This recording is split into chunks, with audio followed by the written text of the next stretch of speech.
விமர்சனங்களை செய்து வெளியே வந்ததில் முதலிடத்தில் இருக்கிற ஆள் சி.வி. சண்முகம். 2வது இடத்துல இருக்கிறவர் யார்? வேலுமணி அவர்கள். வன்னியருடைய அந்த வாக்கு தான் வெற்றியை தந்ததுங்கிறது போலையும் அதுக்கு பாமக லேபிள் அதை பயன்படுத்துகிறார். அவர் எடப்பாடி அவர்கள் தன்னுடைய மகனுடைய வருகை விரும்பலன்னு தான் பலர் சொல்கிறாங்க. ஆனால் அதை மீறி சுற்றி இருக்கிறவங்க அவரை முன் கொண்டு வரணும்னு ஆசைப்படுறாங்க. பாமக தயவு இல்லாட்டினா நீங்கள் சேலம், அதாவது எடப்பாடி தொகுதியிலேயே ரொம்ப கஷ்டப்பட்டுருப்பீங்க. விடுதலை சிறுத்தைகள் கட்சியினுடைய தலைவர் தொல் திருமாவளவன் அவர்கள் ஒரு விஷயத்தை முன்வைக்கிறார். அதாவது நாங்கள் இப்போ தாவேக்கா கூட எந்த அதிகார கூட்டணியிலையும் கிடையாது, நாங்கள் நினைச்சா அமைச்சர் பதவியை தூக்கி எறிஞ்சிட்டு வந்துடுவோம். இப்போ வன்னியரசு அமைச்சராகி இன்னைக்கு கொஞ்சம் ஒரு நல்ல பேர் கிடைக்குது, அவர் ஃபீல்டு ஒர்க் பண்ணுறாரு. அப்போ அந்த நல்ல பேர் கிடைக்கும் போது இவருக்கே ஒரு பொறாமையாக வருது. திருமாவளவன் அவர்களுக்கு என்ன வன்னியரசு நம்மளை ஓவர்லுக் பண்ணி நல்ல பேர் எடுத்துகிட்டு போயிடுவார் போல இருக்க.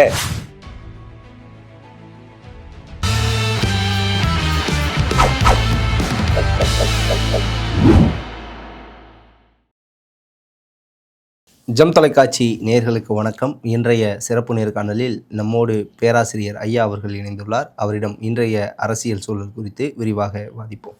சார் வணக்கம். வணக்கம் தம்பி, எப்படி இருக்கீங்க? நல்லா இருக்கிறேன் சார். நீங்கள் சொல்கிறதெல்லாம் நடக்குதா இல்லை நடக்க போகிறது தான் சொல்கிறீங்களா அப்படிங்கிற மாதிரி தான் தொடர்ச்சியாக ஒரு சில விஷயங்கள் நடந்துகிட்ருக்கு. இன்னைக்கு சி.வி. சண்முகம் அவர் ஒரு செய்தியாளர் சந்திப்பில் சொல்லியிருக்கார், அதிமுக நடந்து முடிந்த சட்டமன்ற தேர்தலில் ஜெயிச்ச 47 தொகுதிகளில் 31 தொகுதிகள் பாமக போட்ட பிச்சை அப்படின்னு விமர்சனத்தை வச்சிருக்கு. இது எப்படி பார்க்குறீங்க? அதாவது இப்போ சி.வி. சண்முகம் முதலான 25 நபர்கள் தேவைக்காக போனாங்க. அங்கே ஒரு நெருக்கடி ஏற்பட்ட பின்னால் அப்படியே திரும்பி வந்தாங்க. வந்தாலுமே அந்த இதோடு உணர்வோடு ஒத்துணர்வாக போக முடியலை அவரால். சி.வி. சண்முகம் மற்றவங்க பெரிய அளவில் எதிர்ப்பு நிற்கலை. அதாவது ரொம்ப முரண்பட்டு விமர்சனங்களை செய்து வெளியே வந்ததில் முதலிடத்தில் இருக்கிற ஆள் சி.வி. சண்முகம். 2வது இடத்துல இருக்கிறவர் யார்? வேலுமணி அவர்கள். அவர் போய் ஜாயின் பண்ணி அதுதான் அவர் 2வது. 3வது விஜயபாஸ்கர். இவங்களுக்கெல்லாம் ஒரு மென்மையான போக்கில் எடுத்தாங்க. திரும்ப போகிறதுக்கு எளிதாகிடுச்சு. மற்றவங்க விமர்சனம் பெருசாக பண்ணலாம், கூட்டமாக வந்தாங்க, திரும்ப கூட்டமாக போயிட்டாங்க. ஆனால் தனித்த நிலையில் சி.வி. சண்முகம் மட்டும்தான் கடுமையான விமர்சனங்களை எதிர்ப்பை காட்டிகிட்டு இருந்தார். அதனால் திரும்பி நம்முடைய சட்டமன்ற உறுப்பினர் பதவி காலியாயிருமோங்கிற பதட்டத்தில் என்ன செஞ்சார், திரும்ப எல்லாரும் சொன்னதை கேட்டு உள்ளே வந்துட்டார். ஆனாலும் கூட அவரால் ஒரு நல்ல உணர்வோடு ஒத்துணர்வோடு போய் நிற்க முடியல. அது அவருக்குள்ளே ஒரு உணர்வு, அதாவது சொல்லப்போனால் அந்த குற்ற உணர்வுன்னு சொல்கிறத விட அது அந்த முரண் வெளியே வரமாட்டேங்குது. ரைட்டா? இந்த சூழ்நிலையில் தான் நீங்கள் சொன்ன விமர்சனத்தை வன்னியருடைய அந்த வாக்கு தான் வெற்றியை தந்ததுங்கிறது போலையும் அதுக்கு பாமக லேபிள் அதை பயன்படுத்துகிறார் அவர். சரியா? அது உண்மையாக கூட இருக்கலாம்னு வச்சுக்கலாமே. இருந்தாலும் அவர் எடப்பாடி அவர்களுடைய பிரச்சாரத்தை தாண்டி இது வந்திருக்குமா? அவருடைய பிரச்சாரம் என்பது தமிழ்நாடு முழுக்க போனது, வடக்கையும் போனது. இன்றைக்கி அவங்க பாமக வெற்றிக்கு கூட எடப்பாடியுடைய ஓட்டு கிடைச்சிருக்காதா? அவருடைய அந்த பிரச்சாரமும் அந்த அண்ணாங்களுடைய வாக்குகளும் அவங்களுக்கு கிடைச்சிருக்காதா? அப்போ வெற்றி என்பது தோழமையில் ஒருத்தருக்கு கொடுத்து வாங்குறது தான். அது ஒரு பெரிய விஷயம் இல்லை. ஆனால் சி.வி. சண்முகத்தினுடைய இந்த கோபம் இந்த அடிப்படையில் வர வேண்டியதில்லை. அவர் யார் பேச்சையும் கேட்க மாட்டேங்கிறாரு, அவர் ஒரு குடும்பத்தின் பிடியில் சிக்கியிருக்கிறாரு அப்படிங்கிற போல பையனை முன்னால் கொண்டு வர நினைக்கிறாரு என்று பல குற்றச்சாட்டுகளை சொல்கிறார். அப்படி கொண்டு வரதான் நேரம் கொண்டு வர வேண்டியதானே என்பது போல விமர்சனம் வைக்கிறார். ஆனால் இது தவறு. உள்ளே இருந்து கொண்டு இப்படிப்பட்ட விமர்சனத்தை வைப்பது தவறு. அதற்கு இவர் ராஜினாமா பண்ணிட்டு விரும்புகிறபடி அடுத்த நிலையை முன்னெடுக்கலாம். Okay sir. அதுக்கு இடம் கொடுக்காம இப்படி விமர்சனம் பண்ணி தவறான ஒரு முன்னுதாரணம். Okay sir. இப்போ நீங்கள் சொன்னீங்க, அதாவது சி.வி. சண்முகம் இப்படி ஒரு குற்றச்சாட்டை வைக்கிறார். குறிப்பாக இந்த ஒரு விஷயம், குடும்பத்தோட பேச்சை ரொம்ப கேட்கிறார். 2வது தன்னுடைய மகனை அரசியலுக்குள்ள கொண்டு வரதுக்காக ஒரு நாடகத்தை ஆடுறார். இல்லை, அது சொல்றாரு, எந்த அரசியல் தலைமைகளும் குடும்பத்தின் பிடியில் சிக்காமல் இருக்கவே இருக்காது. குடும்பம் என்பது ஒரு மண் மாதிரி, வேருக்கு மண் மாதிரி. அப்போ ஒரு தனி மனிதனுடைய அரசியலுக்கு அந்த வேரை இழுத்து பிடிக்கக்கூடிய ஒரு பலம் சேர்க்கக்கூடிய விஷயமாகத்தான் குடும்பம் இருக்கும் எங்கேயுமே. இப்போ திமுகவில் குடும்ப அரசியல் இல்லையா? பாரம்பரியமாக வந்துக்கிட்டே இருக்கிறாங்க. சரியா? காங்கிரஸில் குடும்ப அரசியல் இல்லையா? பாரம்பரியம் வந்துக்கிட்டு இருக்காங்க. பாமகவில் குடும்ப அரசியல் இல்லையா? தொடர்ந்து வர்றாங்க. வைகோட்ட குடும்ப அரசியல் இல்லையா? தொடர்ந்து வராங்க. விஜயேந்திர குடும்ப அரசியல் இல்லையா? தொடர்ந்து வராங்க. அப்போ எங்க குடும்ப அரசியல் இல்லை? இது ஒரு தவறானது. ஏன்னா அவங்க தியாகம் பண்றாங்க. குடும்பம் முழுவதும் ஒரு தனிநபருக்கு தியாகம் பண்ணி ஒரு பொது வாழ்க்கைக்கு அனுமதிக்கிறாங்க. அது நல்லதோ கெட்டதோ அவங்க அனுபவிக்கிறாங்க. அப்படிப்பட்ட சூழ்நிலையில இன்னைக்கு வந்து உதயநிதி வர்ற மாதிரி, அன்புமணி வந்தது மாதிரி, அதே போல துறை வைக்க வந்த மாதிரி, இங்க வந்து பிரேமலதா அவர்கள் வந்த மாதிரி வரதான் செய்வாங்க. அப்படி இருக்கின்ற பொழுது அவர் வந்து எடப்பாடி அவர்கள் தன்னுடைய மகனுடைய வருகை விரும்பலன்னு தான் பலர் சொல்றாங்க. ஆனா அதை மீறி சுற்றி இருக்கிறவங்க அவரை முன் கொண்டு வரணும்னு ஆசைப்படுறாங்க. அது இயல்பா நடக்கிற விஷயம். ஆனால் அந்த எடப்பாடி அவருடைய மகனுக்கு தகுதி இருந்தால், உண்மையான திறமை இருந்தால், அவர் வருவதையோ அல்லது நிற்பதையோ யாரும் தடுக்க முடியாது. அதுக்கு இவர் குற்றச்சாட்டு என்பது அவர் நினைச்சிருந்தா எப்பவே பிரச்சாரத்துல முன் தலையை காட்டியிருக்கலாம். ஊடகத்துல வர்ற மாதிரி அவங்க செய்திகளை வர்ற மாதிரி உருவாக்கியிருக்கலாம், திட்டமிட்டு பண்ணியிருக்கலாம். அதுக்கு எடப்பாடி தேவையில்லை. அவர் நினைச்சா முடிஞ்சிருக்கும், மற்றவங்க நினைச்சாலும் முடிஞ்சிருக்கும். அதனால இந்த குற்றச்சாட்டு, தோற்றதற்கு பின்னால வரக்கூடிய இந்த குற்றச்சாட்டு என்பது நிச்சயமாக ஏற்றுக்கொள்ள முடியாத ஒன்று. அதனால் இது நிராகரிக்கிறோம். ஓகே சார், குறிப்பாக இந்த ஒரு விஷயம் வந்து சொன்னார், பாமக தயவு இல்லாட்டினா நீங்கள் சேலம், அதாவது எடப்பாடி தொகுதியிலே ரொம்ப கஷ்டப்பட்டிருப்பீங்க அப்படிங்கிறாரு. இல்லை அதில் 7 தொகுதிகளில் தான் ஜெயிச்சிருக்கோம். இல்லை இது அதான் சொல்றேன். சிவி சண்முகம் வந்து தாங்க முடியாமல், பொறுக்க முடியாமல் புலம்புறாரு. அவருடைய குற்றச்சாட்டு என்பது பல இது உண்மையாக இருந்தாலும் கூட அது இப்பொழுது பலவீனப்பட்டிருக்கின்ற பொழுது வெந்த புண்ணுல வேல்பாய்ச்சிற மாதிரி ஒரு கட்சியினுடைய ஒரு இயக்கத்தினுடைய தலைமைக்கு இவர் வந்து இந்த மாதிரியான ஒரு சிக்கலாக இருப்பது நல்லதில்லை. அதை நான் சொல்றேன். இவர் ராஜினாமா பண்ணிட்டு, எம்எல்ஏ ராஜினாமா பண்ணிட்டு விரும்புறபடி செயல்படட்டும்ன்றேன். அண்ணாமலை இருந்துகிட்டு இந்த மாதிரி பண்ண வேண்டிய அவசியம் இல்லை. இது அவருக்கும் கெட்ட பேரு. அவரும் அரசியலை ஜெயிக்க முடியாது. ஏன்னால அவர் மீது உள்ள நம்பகத்தன்மை போயிடும். அதனால் நான் சொல்றேன், எடப்பாடி அவர்கள்ட்ட 1000 விமர்சனம் இருக்கலாம். அது நீங்க உள்ள போய் பேசிக்கங்க, உங்களுக்கான வந்து பலப்படுத்துங்க, அது என்னன்னு பாத்துக்கோங்க. அது உள்ள இருந்துகிட்டு இந்த மாதிரி பண்ணக்கூடாது. வெளியே வாங்க, நீங்க பேசுங்க, விமர்சனம் வைங்க. அது உண்மையா கெட்டதோ மக்கள்கிட்ட போகட்டும், அதுக்கேற்ற மாதிரி முடிவுகளை அவங்க சந்திக்கட்டும். ஓகே சார், அதாவது இந்த ஒரு இடத்துல இன்னொரு விஷயமும் சொன்னார். சொன்ன டேட்ல முடிஞ்சா வந்து பொதுக்குழு கூட்டுங்க, ஏன் அச்சப்படுறீங்களா நீங்க பொதுக்குழு கூட்டி பேசுறது அப்படிங்கிற மாதிரியான விமர்சனத்தை முன் வைக்கிறார். இல்ல அதுதான், அதாவது செயற்குழு கூட்ட சொல்லி இருக்கிறாரு. ஆனா செயற்குழு கூட்ட சொல்லி இந்த தோல்வி நேரங்கள்ல வந்து ஒரு ஒரு எதிர்முதிரமாக நமக்குள்ளே முரண்பட்டு பேசிக்கிட்டு ஒரு பார்க்குறவங்களுக்கு அல்லது பொதுநிலையில் உள்ளவங்களுக்கு ஒரு அசிங்கமா போயிடும். ஒரு இயக்கம் எம்ஜிஆர் ஜெயலலிதா கட்டமைத்த அந்த இயக்கத்தை வந்து ஒரு சாதாரணமான விஷயத்துக்கு சலசலப்பு உண்டாக முடிய செய்யக்கூடாது. அதுக்கு கொஞ்சம் நிதானம், ஒரு பொறுமை. இந்த ஆட்சியினுடைய திறத்தன்மை என்பது கொஞ்சம் நிதானத்துக்கு வரட்டும். இவங்க போறவங்கலாம் போகட்டும். மிச்சம் உள்ளவங்க இந்த இயக்கத்தின் மீது பற்றுக்கொண்டு யார் நிலையா இருக்காங்களோ அவங்கள வச்சு நம்ம முன்னெடுப்போம்னு அவர் நினைக்கிறாரு. இன்னைக்கு ஒரு சலசலப்புக்கு இடம் கொடுக்க கூடாது என்பதனால தயங்குறாரே ஒழிய இல்ல பயப்படுறதுக்கு என்ன இருக்கு? கூட்டுறாங்க மாவட்ட ரீதியாக அங்கே சென்னையில் வந்து கூட்டுறாங்கன்னு வச்சுங்க, மாவட்ட செயலாளர் கூட்டுறாங்கன்னா அதில் ஒரு இது தெரியுது, மாவட்ட வாரியாக மண்டல வாரியாக கூட்டட்டும், கடைசியில் செயற்குழுவை கூட்டட்டும், ஒன்றும் இப்போ தப்பு இல்லை. அதில் பயப்படுறதுக்கு ஒன்றும் இல்லை. கொஞ்சம் நிதானம் காட்டுறாரு, அவ்வளவுதான். இவர் நினைக்கிறாரு பயப்படுறதாக நினைக்கிறார். ஓகே சார், அதே போல விடுதலை சிறுத்தைகள் கட்சியினுடைய தலைவர் தொல் திருமாவளவன் அவர்கள் ஒரு விஷயத்தை முன்வைக்கிறார். அதாவது நாங்க இப்ப தாவேகா கூட எந்த அதிகார கூட்டணியிலையும் கிடையாது, நாங்க நினைச்சா அமைச்சர் பதவியை தூக்கி எறிஞ்சிட்டு வந்துருவோம் அப்படிங்கிற மாதிரியான ஒரு விஷயம் வந்து வருது. திருப்பி இவரோட நிலைப்பாடு மாதிரி, அதாவது தொல் திருமாவளவன் அவர்களோட நிலைப்பாடு மாதிரி மீண்டும் திமுக கூட்டணியில் இணையறதுக்கான வாய்ப்பு இருக்கா? அதாவது திருமாவளவனுடைய நிலை எப்பொழுதுமே ஊசலாட்டமான நிலை. என்னை பொறுத்தளவில் அவர் வந்து எங்க நலன் அதிகம் கிடைக்குதோ, எங்க லாபம் அதிகம் வருகிறதோ அங்கே தன்னுடைய பிடியை வைக்க நினைப்பாரு. யாரையும் பயச்சிக்கிறன்னு நினைக்க மாட்டார். யார் கட்சி தொடங்கினாலும், யார் புதுசாக வந்தாலும் உடனே வரவேற்பார், பாராட்டுவார், வரவேற்பார், தன்னுடைய ஆதரவு நீட்டுவார். இது அவருடைய இயல்பு. இப்போ நிரந்தரமான பயன்பாட்டை திமுகவிடம் அடைஞ்சிக்கிட்டு வந்ததுனால அந்த பயன் நுகர்வு என்பது இந்த ஆட்சியில் கிடைக்குமா அப்படிங்கிற ஒரு கேள்வி இருக்கு. அப்போ கிடைக்காதுன்னா நம்ம ஏன் சும்மா வெட்டி அவங்கள சுமக்கணும்? இப்போ வன்னியரசு வந்து அமைச்சராகி இன்னைக்கு கொஞ்சம் ஒரு நல்ல பேர் கிடைக்குது, அவர் ஃபீல்டு ஒர்க் பண்ணுறாரு. அப்போ அந்த நல்ல பேர் கிடைக்கும் போது இவருக்கே ஒரு பொறாமையாக வருது. திருமாவளவன் அவர்களுக்கு என்ன வன்னியரசு நம்மளை ஓவர்லுக் பண்ணி நல்ல பேர் எடுத்துகிட்டு போயிடுவார் போல இருக்கு. நாளைக்கு நம்ம விடுதலை கட்சியை 2 பிரிஞ்சு அல்லது உடஞ்சாலும் அவர் தலைமை தாங்கி போகிறதுக்கு இடம் கொடுத்த மாதிரி ஆயிடக்கூடாது என்கிற ஒரு பதட்டம் இவருக்கு திருமாவளவனுக்கு வரும். அது இயல்பானது.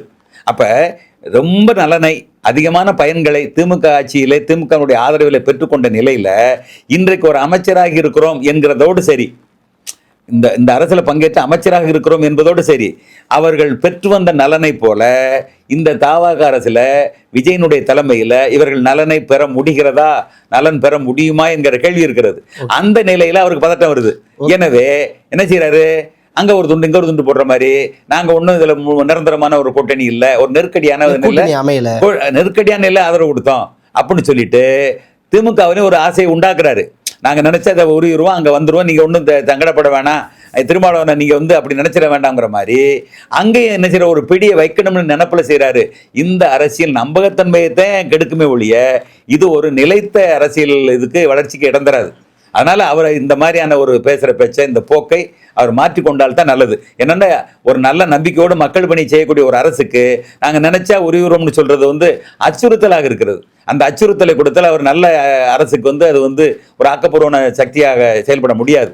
அதனால் இந்த திருமாவளவனை போன்றவர்களை நம்பி நீங்கள் வந்து அறிவு பெரும்பான்மை காட்டுவதற்கு பதிலாக உங்களுடைய கட்சியை பலப்படுத்துகின்ற வேலையில் இவரை தவிர்த்து, இப்படி போன்றவர்களுடைய ஆதரவை தவிர்த்து உங்களுடைய கட்சியை பலப்படுத்துகின்ற அளவுக்கு, ஆட்சியை பலப்படுத்துகின்ற அளவுக்கு மாற்று வழியை இப்பொழுதே சிந்தித்தால் நல்லது. 5 ஆண்டுகளுக்கும் நல்ல ஆட்சியை கொடுப்பதற்கு உங்களுக்கு வாய்ப்பாக இருக்கும். அப்படி இல்லை என்று சொன்னால் கழுத்தில் கட்ட தாலிக்கு பதிலாக முழங்காலில் கட்ட தாலி போல எப்போ வேண்டாலும் என்ன செய்யணும், கலண்டு போகிறதுக்கு வாய்ப்பு இருக்கிறது. அதனால் தாவேக அரசும் விஜயும் இவர்களை போன்றவிடம் எச்சரிக்கையாக இருக்க வேண்டும் என்று நான் விரும்புகிறேன். Okay sir. அதாவது திமுக கூட்டணியில் இருந்து வெற்றி பெற்றவங்க தான் விடுதலை சிறுத்தைகள் கட்சியும் சரி, அதே போல் IUML இந்தியன் முஸ்லீம் லீக் அவங்களும் சரி. இந்தியன் முஸ்லீம் லீக்கினுடைய அமைச்சர் ஷாஜஹான் பேசுகிறார், விஜயோட ஆட்சி இந்த 5 வருஷம் அப்படியே தொடர்ந்துச்சுன்னா 5 வருஷம் கிடையாது 50 வருஷம் திமுகவால் தலை தூக்கவே அப்படிங்கிறார். ஆனால் இங்கே விடுதலை சிறுத்தைகள் கட்சியை பொறுத்த வரைக்கும் தொல் திருமாவளவன் அவர்கள் நாங்கள் நிரந்தர கூட்டணி கிடையாது அப்படிங்கிற ஒரு விஷயத்த வந்து சொன்னார். நீங்கள் சொன்னது போல தான் வன்னி அரசு நல்ல கிரவுண்ட் ஒர்க் பார்த்துட்டு இருக்காரு. ஒருவேளை என்ன அதாவது மக்கள் நலனுக்காக தலித் சமூக மக்கள் நலனுக்காக தொடங்கப்பட்டது தான் திருமாவளவன் அவர்களுடைய விடுதலை சிறுத்தை கட்சி. இப்போ அதற்கான அந்த கேட் ஓப்பன் ஆகிருக்கு. அந்த மக்கள் நலனை விட அவர் தன் நலனை பெருசாக நினைக்கிறனால இப்படிப்பட்ட வார்த்தைகளை பயன்படுத்துகிறாரு.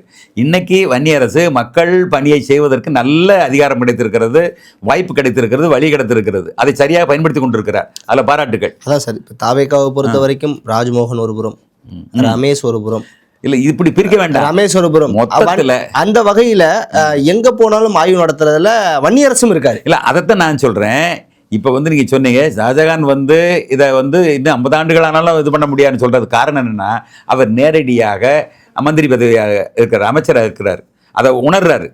இது ஒரு பெரிய வாய்ப்பு, பல ஆண்டுகளாக கிடைக்காத ஒரு வாய்ப்பு நம்ம கிடைச்சிருக்கு. எனவே முஸ்லீம் மக்களினுடைய நலம் சார்ந்த திட்டங்களை தீட்டலாம், சட்டங்களை ஆக்கலாம், அதற்கு எதிராக வரக்கூடிய சட்டங்களை நம்ம தடுக்கலாம் என்கிற உண்மையான உணர்வுகளை புரிந்து கொண்டு கடைசியாக ஆதரவு தந்த அந்த முஸ்லீம் இயக்கத்தை சேர்ந்த அந்த சட்டமன்ற உறுப்பினர் செய்கிறாரு, மனம் திறந்து பேசுகிறார், ஒரு உள்நோக்கம் இல்லாமல் பேசுகிறார். அதான் முக்கியமானது. ஆனால் இவர்கள் வன்னியரசனுடைய செயல்பாட்டை பார்த்தும் கூட பரவாயில்லை, நம்ம மக்களுக்கு பணி செய்யக்கூடிய வாய்ப்பை நல்லா பயன்படுத்துகிறார், நம்ம கட்சிக்கு இன்னும் நல்ல பேர் தான், ஒரு வளர்ச்சி தான் என்று சந்தோஷப்பட்டு செய்கிறத விட்டுட்டு பேசுகிறத விட்டுட்டு அவர் இவ்வாறு பேசுவது என்பது திருமாவளவனுக்கு அழகல்ல. Okay sir. என்னதான் நடக்குது நம்ம தமிழ்நாட்டில் அப்படின்னு கேட்குற அளவுக்கு நிறைய மாற்றங்கள் பாஜகவில் இருந்த, அதுக்கு முன்னாடி காங்கிரஸில் வந்தாங்க, அப்புறம் பாஜகவுக்கு வந்தாங்க விஜயதாரணி மேம், அவங்க நேற்று தாவேக்கால இணைஞ்சிட்டாங்க. அதாவது பெண்களுக்கு பாதுகாப்பான ஆட்சி கொடுக்குறது தாவேக்கா தான், பாதுகாப்பான கட்சின்னு சொல்லிட்டு இணைஞ்சிட்டாங்க. இது ஒரு புறம் இருக்கு. இன்னைக்கு காலையில் நடிகை கௌதமி, அதிமுகவில் இருந்த நடிகை கௌதமி அவங்க விலகிட்டாங்க அதிமுக விட்டு. அது மட்டும் இல்லாமல் முன்னாள் MP நான் பாலகங்கா அவர் தாவேக்கால இணைகிறாரு. இது போல் அதிமுகலேருந்து பலர் வந்து இணைகிறாங்க.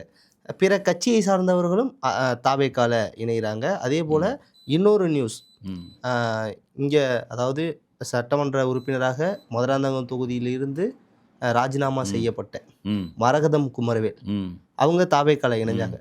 இப்போ அவங்க சார்பாக பிற கட்சியிலேருந்து சுமார் 30,000 பேர் மதுராந்தகத்தில் தாவேக்கால இணைய போகிறாங்க. அதாவது என்ன தெரியுமா, ஒரு ஊருணி வந்து நிரம்பி வழியுதுன்னா பல உயிர்களும் பறவைகளும் வந்து குமியும். ஒரு மரம் வந்து நல்லா பழுத்து காய்ச்சி குலுங்குதுன்னா பல்வேறுகளில் இருந்து மரங்கள் வரும், வேடந்தாங்களுக்கு வரும். ஆனால் பழம் காய்ப்பது நின்று போச்சுன்னா, தண்ணி வற்றி போச்சுன்னா எல்லாரும் திரும்பி போயிடுவாங்க. இது அந்த உயிர்களினுடைய வாழ்வியல், அதுதான் அப்படித்தான் இருக்கும் உயிர்கள். அப்போ 6 அறிவு உள்ள மனிதனும் அதே போல் எங்கே பலன் கிடைக்க அங்கே போவதை நோக்கி இருந்தான்னா, அப்போ அந்த 6 அறிவுக்கு வேலையே இல்லையே. 5 அறிவு உள்ள விலங்குகளுக்கும் பறவைகளுக்கும் வித்தியாசம் என்ன? 6வது அறிவு உள்ள மனிதன். அப்போ 6வது அறிவு உள்ள மணி என்ன செய்யணும்? அவன் சிந்திச்சு பார்க்கணும். அப்போ ஒரு கட்சி வந்து பலவீனம் அடைகின்ற பொழுது அதை பலப்படுத்துகின்ற முயற்சியில் இருக்கிறவன் தான் உண்மையான தொண்டன். உண்மையான கட்சியில் உள்ள விசுவாசி. அப்படி இல்லாமல் பலம் இருக்கின்ற பொழுது வந்து பலனடைவதும், பலவீனம் அடைகின்ற பொழுது அதை விட்டு வெளியே போய் பலன் அடையக்கூடிய இடத்தை தேடி போவதுமான நிலையில் மனிதர்கள் இருந்தார்கள் என்றால் அவர்களுக்கு மக்கள் செல்வாக்கு இருக்காது. இன்றைக்கு இருக்கலாம். அதாவது இன்றைக்கு அவர்கள் தங்களுக்கு வாய்ப்புக்கு ஏற்ற மாதிரி அவங்க பயன்படுத்த நினைக்கலாம். நினச்ச நேரமெல்லாம் இடம் மாறி போய் மக்கள் நலனுக்காகத்தான் நாம் போனோம்னு மக்கள் மேலே பழியை போட்டு ஒரு அரசியல் பண்ணுறாங்கன்னா அது ஒரு சிறந்த அரசியல் இருக்காது. இப்போ கௌதமியாக இருந்தாலும் சரி, விஜயதாரணியாக இருந்தாலும் சரி, எல்லாமே அவர்கள் ஒரு நோக்கத்துக்காக காத்திருக்கிறார்கள். போய் சேர்றாங்க, ஒரு காத்திருக்காங்க, ஒரு வாய்ப்பு தரல அல்லது நமக்கு வந்து அந்த அந்த கிடைக்கல அப்படின்னு தெரிஞ்ச உடனே இந்த நரி கதை தான், சீச்சி இந்த பழம் புளிக்கும், தவி பார்த்துட்டு அந்த பழத்தை பறிக்க முடியலன்னு தெரிஞ்ச உடனே சீச்சி இந்த பழம் புளிக்கும்னு ஒதுங்கி போகிற மாதிரி இவர்கள் என்ன செய்கிறாங்க, இந்த மாதிரி விலகி போகிறாங்க. இது வந்து ஒரு இதுதான், அதாவது சீசன் அரசியல் மாதிரி தவக ஜெயிச்சதுனால பலரும் அதை நோக்கி நகர்றாங்க.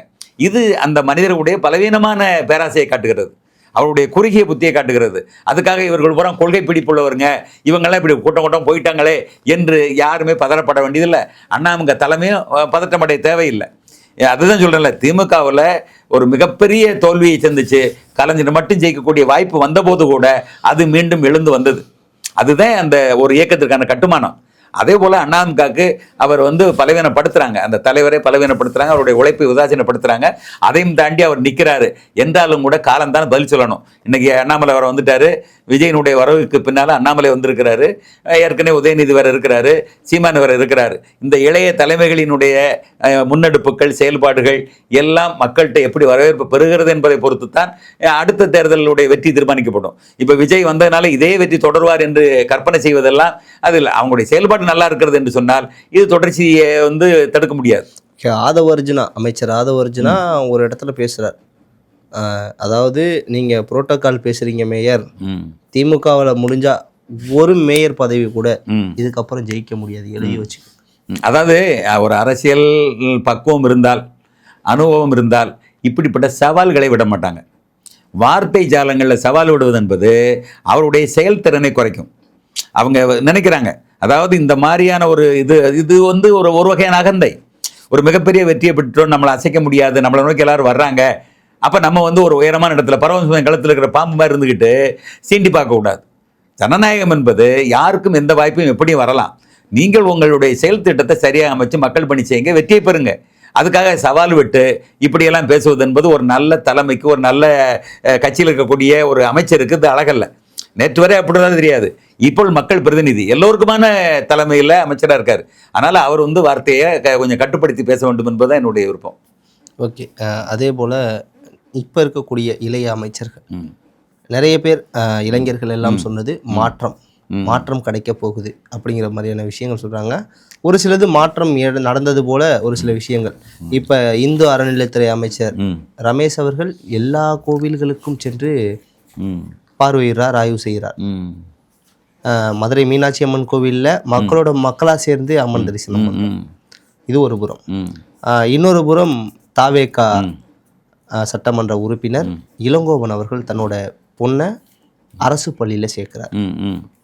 இதுதானே மாற்றம், இதுதானே நாங்கள் கேட்டோம். அதே போல அப்படிங்கிற சமூக வலை மதன் ராஜான்னு ஒரு மந்திரி வந்து தன்னுடைய அப்பாவை அரசு மருத்துவமனையில் சேர்த்து இரவு முழு காத்திருந்ததாக செய்தி வந்தது. அப்போ ஒரு நல்ல மாற்றம். நான் என்ன சொல்கிறேன்னா, இந்த மாற்றத்தை நான் முழுமையாக வரவேற்க வேண்டும். இளைஞர்கள் செய்யக்கூடிய செயல்களில் குறை கண்டுபிடிச்சு அவங்கள முடக்காமல் அவர்கள் என்ன செய்யணும், பாராட்டி தட்டு கொடுத்து இது போல் இன்னும் சிறப்பான செயல்களை செய்கிறதுக்கு தூண்டணும். இப்போ நான் பார்க்குறேன், பள்ளி கல்வித்துறை அமைச்சரும் சரி, யார் நம்முடைய ராஜ்மோகனும் சரி, வன்னியரசும் சரி, அல்லது குவாரிகளை இழுத்து மூடக்கூடிய பிரபுவும் சரி, அதே போல் நீங்கள் சொன்ன அறநிலையத்துறை அமைச்சர் ரமேஷும் சரி, இப்படி பரவலாக பார்க்குறோம். நல்ல செயல் செய்கிறார்கள். அவங்களுடைய துடிப்பு, அந்த வந்து களத்திலே இறங்கி போய் செய்யக்கூடிய செயல்கள் என்பது பழைய அரசியல்வாதிகளுக்கு இல்லாத ஒன்று. பழைய திமுகவிலே, அண்ணாமலையோ, காங்கிரஸ்லையோ, பிஜேபியிலையோ பழுத்த அரசியல்வாதியை, பெரிய அனுபவம் பெற்ற அரசியல்வாதி சொல்லக்கூடியவர்கள் இருந்த இடத்திலிருந்து வெற்றியை சுவைத்து கொண்டிருந்தார்கள். அவர்கள் சுயநலமாக சம்பாதிச்சுக்கிட்டு இருந்தாங்க. இவங்க அப்படி இல்லை, களத்தில் இறங்குறாங்க, ஓடி ஆடி பணி செய்கிறாங்க, மக்களை சந்திக்கிறாங்க, குறைகளை கேட்குறாங்க. எல்லா வகையிலும் நாம் நல்லாட்சி கொடுக்க வேண்டும் என்கிற அந்த நம்பிக்கையை காப்பாற்ற வேண்டும்னு நினைக்கிறாங்க. அப்போ தலைமை சரியாக இருந்தால், தலைமை என்பது எந்த விதமான பேராசைக்கு இடம் தராமல் நேர்மையாக ஆட்சி தரணும்னு விஜய் அவர்கள் நினைக்கின்ற பொழுது அதை அடுத்து இருக்கின்றவர்கள் நிச்சயம் பின்பற்றி ஆக வேண்டும் என்கிற நெருக்கடி இருக்கிறது. அதனால் இந்த இளைஞர்கள் எல்லாம் இவ்வாறு செய்வது என்பது பாராட்டுக்குரிய விஷயம். இது வளரணும். Okay sir. இதே போல் நம்ம சோழிங்கநல்லூர் சட்டமன்ற உறுப்பினர் ஈசிஆர் சரவணமூர்த்தி ம் அவர் ஒரு மேடையில் பொது மேடையில் பேசியிருக்காரு. நான் ஆட்டோ ஓட்டும் போது என்னால் முடிஞ்சதை பல பேருக்கு செஞ்சேன். ம் இன்னைக்கு தளபதி தயவால மாதம் 1,00,000 ரூபா சம்பளம் வாங்குற அளவுக்கு இது பண்ணிட்டேன். என்னோட மாத சம்பளத்தை ம் அதாவது ஒரு குழந்தைக்கு 25,000 ரூபாய் ம் கல்வி உதவித்தொகை, அதே போல் படிப்புக்கு நிறைய விஷயங்கள் பண்ணியிருக்கேன். இந்த 1,00,000 ரூபாயை நான் அப்படியே மற்றவங்க அம்மாவுக்கு கொடுக்கணும்னு நினைப்பாங்க, நான் மக்களுக்கு கொடுக்கணும்னு சொல்லி தன்னோட முதல் மாத சம்பளம் 1,00,000 ரூபாயை சமூக பணிக்காக செலவு பண்ணியிருக்கிறார். இல்லை இந்த மாதிரியான முன்மாதிரிகளை என்ன செய்யணும், மற்றவங்ககிட்ட முன்னால் கொண்டு போய் காட்டணும். இது மூலம் இது எல்லாரும் இப்படி செய்யணும்னு அவசியம் இல்லை. அவரவர்களுக்கு ஏற்ற வகையில் அவரவர்கள் என்ன செய்யணும், ஒரு சுயநலம் இல்லாத ஒரு பொதுநலத்தை என்ன செய்யலாம் முன்னெடுக்கணும். அதே போல் லஞ்சலாமணியத்துக்கு இடம் தராமல் மக்களுடைய வரிப்பணத்தை மக்களுக்கு செலவழிக்க வேண்டும் என்கின்ற அந்த மனதிலே வைத்துக்கொண்டு புகழுக்கு ஆசைப்படலாம். அந்த சட்டமன்றத்தில் கிடைக்கக்கூடிய சம்பளத்துக்கு தன்னுடைய தேவைக்கு பூர்த்தி செய்யலாம், அல்லது நமக்கு வேண்டியவர்கள் தெரிந்தவர்கள் தரக்கூடிய உதவிகளை வைத்துக்கொண்டு தன்னை மேம்படுத்திக் அதாவது பொது உடைமை இயக்கத்தில் கம்யூனிஸ்டில் அவங்க சம்பளமே கட்சிக்கு தான் போகும். அப்படித்தான் உங்களுக்கு தெரியும், நீங்கள் பார்த்துருப்பீங்க. அந்த கட்சியினுடைய இன்றைக்கி சட்டமன்ற உறுப்பினர்கள் எல்லாம் மிகப்பெரிய அளவில் வளமான வாழ்க்கை வாழலை, எளிய வீட்டில் வாழ்ந்துக்கிட்டு இருக்காங்க. உங்களுக்கு தெரியும், அதாவது டெல்டா மாவட்டத்தில் மாரிமுத்துன்னு ஒரு சட்டமன்ற உறுப்பினர் இருக்கிறார். ரொம்ப எளிய வாழ்க்கை, ஒரு சாதாரண குடிசை வீடு மாதிரி தான். அவன் சொந்த வீடெல்லாம் பார்த்துக்கணும் போது அவ்வளோ எளிய வாழ்க்கை வாழ்ந்துக்கிட்டு இருக்காங்க. எந்த சொத்து சோகம் கிடையாது. அன்றைக்கி நம்ம காமராஜர் சொல்லிக்கிட்டு இருக்கோம், கக்கன் போன்றவர்கள் சொல்லிக்கிட்டு இருக்கிறோம்.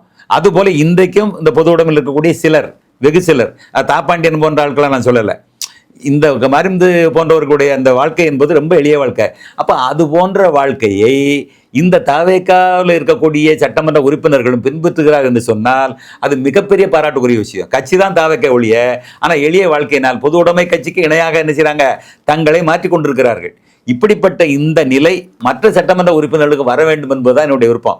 அந்த டாம்பிகம், படாபடம், அதிகாரம், அந்த ஆதிக்கம் செலுத்துறது, இவற்றையெல்லாம் குறைத்து கொண்டு மக்கள் பணியை செய்கிறோம் என்கிற மனதிலே வைத்துக்கொண்டு ஒரு சேவையாக அதை செய்தால் அவர்களுக்கு புகழ் என்பது அவர்களை தேடி வரும். அதுதான் இந்த கட்சிக்கு சிறப்பு, தலைமைக்கு சிறப்பு. ஓகே சார், உங்கள் சிறப்பான தகவல்கள் மகிழ்ச்சி தம்பி.